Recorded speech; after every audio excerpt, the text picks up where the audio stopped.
nāk no šejienes, no Limbašiem. Šeit esmu piedzimis, uzaudzis, mācījies, sācis sportot. Tā kā viss, kas ir man uzaudzinājis, tas ir nācis no šejienes.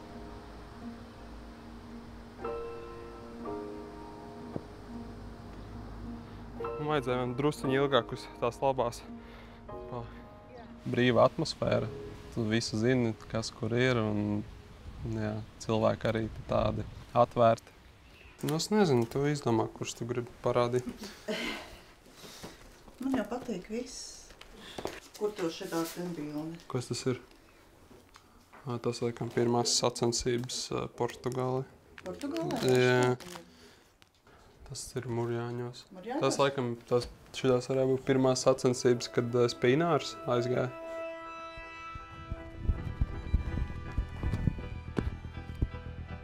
Kā labi iegāja. Pagad nonāca uz labās. Man prasās šī brīdī smaila zemāk. Jā. Redzi, viņi par augstu netiec galā. Kas tev ar roku vai kur palika roka, tad citreiz atbildēja, ka es miskastu nesārā, un tad man vāks uzkrita virsū, vai mana mamma arī noteikti atcerās tādu stāstu, kad mēs gājām ezermalā, man bija tāda rokas protēze. Bet es viņu tajā reizē nebiju paņēmis līdzi, pat cik mēs ejam peldēt, un tad gāja kāds puisis garām, viņš jautāja, kur tā roka palika, un es viņam saku, man mājās skapīs tā, bet viņi stāvēja reāli skapī vienkārši, un es maziņš, un es viņiem normāli atbildēju. Tad citreiz cilvēki pastāst, viņi varbūt nesaprot tā man humoru, bet es necenšos tādu viņu galīgi melnu uztaisīt, jo arī tagad dzīvē man ik pa laikam ir kāds cilvēks, kas pajautā, bet ja man tā pieklājīgi pajautā, tad man tiešām nav problēmas atbildēt. Nu, protams, ir bijuši arī sāpīgi brīži, jā, dēļ tās rokas. Skolā 1. klasē bija, kad viņš bija nosaucis skolā pa kropli.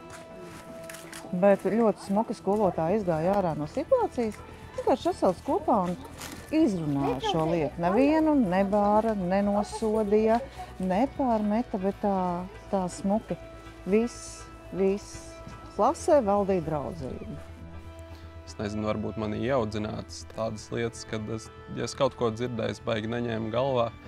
Nevienu brīdi nav bijis tā, kad es ļaunu prātu turētu, jo domāju ar tādu teicienu, kad tas bumerangs nāk dzīvē pa katram pašam atpakaļ. Un es tāds piedzimu, katrā ziņā es visam esmu pielāgojies. Un, gājis vieglatlētikā, gājis basketbolā, gājis airēšanā. Tādā ritenī visu laiku griezies ar visiem kopā un pieņemsim tādas lietas, ko es nevaru izdarīt, vienkārši tur negāju klāt, drīzāk citi man rāva malā, lai es tā kā, šito nē, bet es tāds biju, kad man vajadzēja drusciņu vairāk nekā pārējiem, gribējās viņiem kāju priekšā pielikt. Jā, tikai trompeti man patika. Man nepatika nekas cits. Varbūt vienkārši man neuzsaucās tik labi. Bija ok laiks. Patika aiziet tur uz parciņu, kaut kādas paslēpes uzspēlēt, nekā nākt uz stundām. Es droši vien mammai paldies, jāsaka. Vismaz var padomgot līdzi kaut kādā līdzīgā notī. Nav man jāuztraucās par to, ka kāds man uzsitīs pa plecu, kad šī tad bišķi labāk nedzied. Kur mēs ar Nilu bijām tajā smiltenē, atceries? Tas bija trompetē, ka jūs uzvarējāt, jā? Tad, kur tad bija tev tā... Šito nebūja? Jā. Sākuma dziedāšana, jā. Jā, tā kā maziņš bija vienmēr, viņš staigāja un tungoja.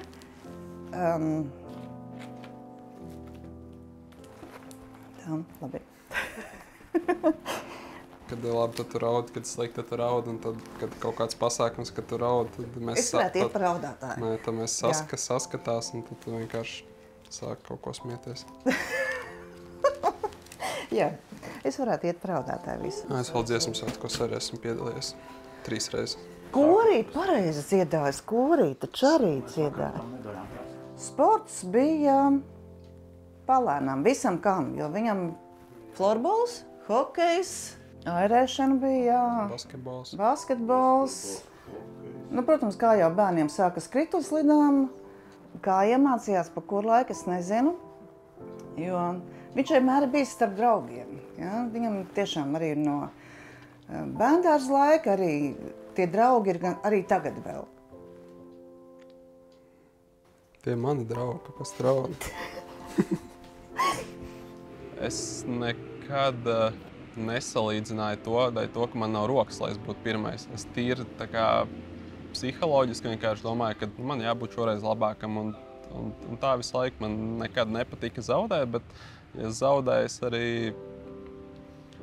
nepadevos. Vienkārši būs nākamā reize.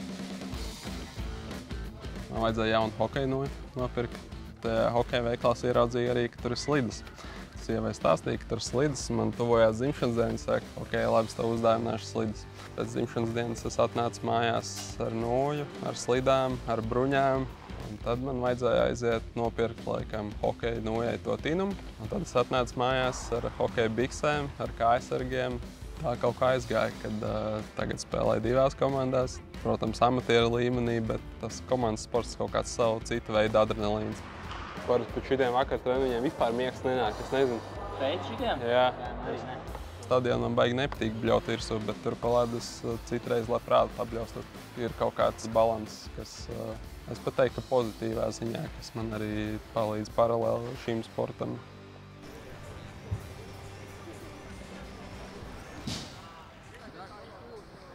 Domāju, ka vienkārši viņš vienmēr bijis tāds mērķtiecīgs, drošsirdīgs un tāds komunikabls, ka viņš vienmēr ir gājis, un man liekas, ka viņam licies, ka tā tam jābūt.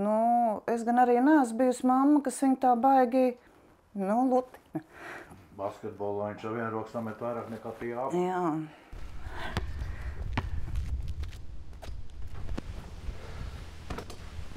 Jā, tas parasportists.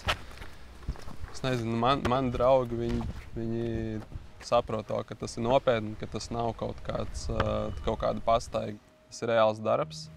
Tur strādā tagad ļoti daudz profesionāļu, ļoti daudz arī treneru, kas nāk no olimpiskajiem sportiem. Cilvēki saprot, ka tas ir nopietni.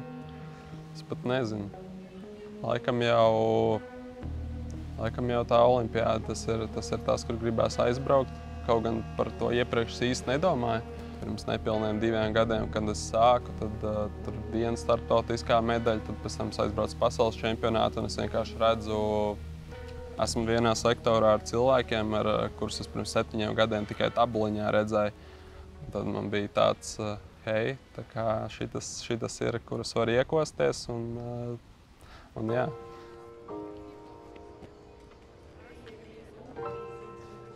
Evo, Maksim, met to šķēpu dikti tālu, lai limbo goda. Mums, latviešiem, iekšā ir milzīgs spēks. Mums ir plaša sirds un kārtīgs darītājs iekšā. Izturība, ticēt saviem spēkiem, vai ne? Lai pietiek spēka, veiksmes un izturība, lai iedomāties sapņu piepildes.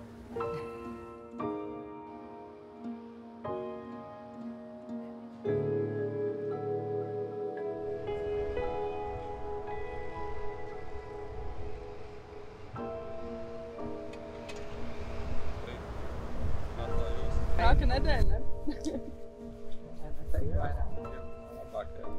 Tas bija ļoti vēls vakars, bija kaut 11 vakarā, laikam. Man ir zvans, es paceļu, un tas, es pat neatceros, vai man teica sveiki vai ko, bet man teica, ka sveiks, tu brauc uz Parīzi, man liekas. Tāds bija, man liekas, pirmais teksts, un man bija tāds, ok. Laikam es biju ļoti priecīgs, jo man tieši sieva bija blakus. Viņa tajā brīdī, kad es runāju, viņa saprot, pa ko iet runa, jā, un tad viņa, man liekas, bija daudz priecīgāk nekā es. Laikam pirmais bija mamma, kam es pateicu, viņa ātri noķēra to, ka tas ir pa īstam, un tad viņa, protams, viņa paraudāja, bet tā forši.